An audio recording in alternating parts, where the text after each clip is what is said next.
السلام علیکم طول علیکم علیکم السلام. السلام. برادر میخواستم همین در مسئله احترام شوهر یک صحبت نکرد. در باره احترام شوهر یک 10 حدیث در یک نوار آوردگی هستیم. 10 حدیث آیدی احترام شوهر در یک نوار 17 دقیقه است تقریبا.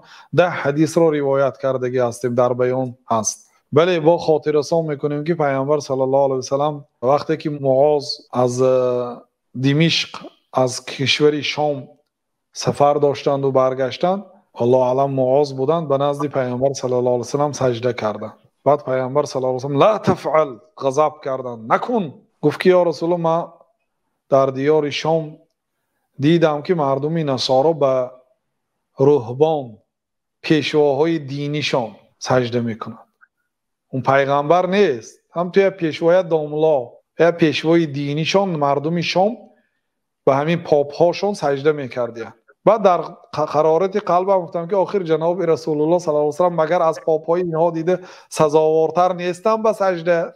آمد و سجده کرد. که پیامبر صلی الله علیه و سلم انکار کردند، گفتن که این شرک است به الله تعالی، نکن. اگر جایز می بود به غیر الله تعالی سجده کردن، اگر جایز می شد، من امر میکردم که زنها نزد شوهرهاشون سجده کنند.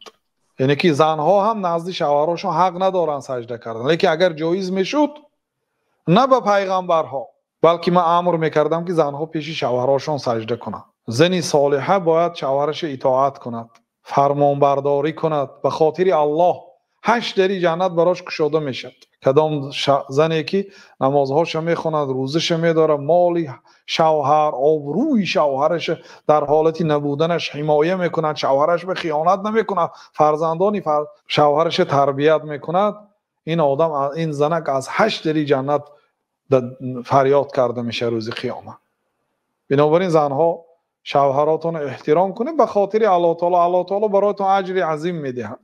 دخترهاتون از شما تعلیم میگیرد. زن حتی مال خودش هم به اجازه شوهرش حق نداره صرف کنه. بله، مال خودش است، خواه از پدرش میراث گرفته است، خواه کار کرده یافته است، لیکن وقتی که صرف کردنش باید از شوهر اجازت پرسد. بله، شوهر مثلا حق ندارد به مال همسرش، لیکن این از احترام شوهر است که از شوهر پرسیده بعد صرف کند. این مالی من است، به کجا خواهم صرف میکنم نگوید، این بی احترامی است. اینچنین بعضی علما ذکر کردن که مثلا یک زن از شوهرش اجازت پرسیده است برای کار رفتن، هر روز کار میرد، مثلا شوهرش اجازت عام داده است، مایلی به کار رو هر روز گفته، لیکن هر سحر با اجازت خاص پرسد میگه من وقتی کارم شد روم، اجازت است یک مرتبه پرسد، اقلا برای تربیه برای فرزندانش که در آینده چنان تربیه یابند که ها به اجازت شوهر یگان کار کرده نمیشد است. شوهر این امیر خانواده هست. اگر امیر اطاعت نکنه در خانواده، یعنی که این خوب نیست. علل خصوص شوهری که شوهر دیندار و نمازخوان و مؤمن است. بله این احکام شریعت البته برای مسلمانان تعلق دارد.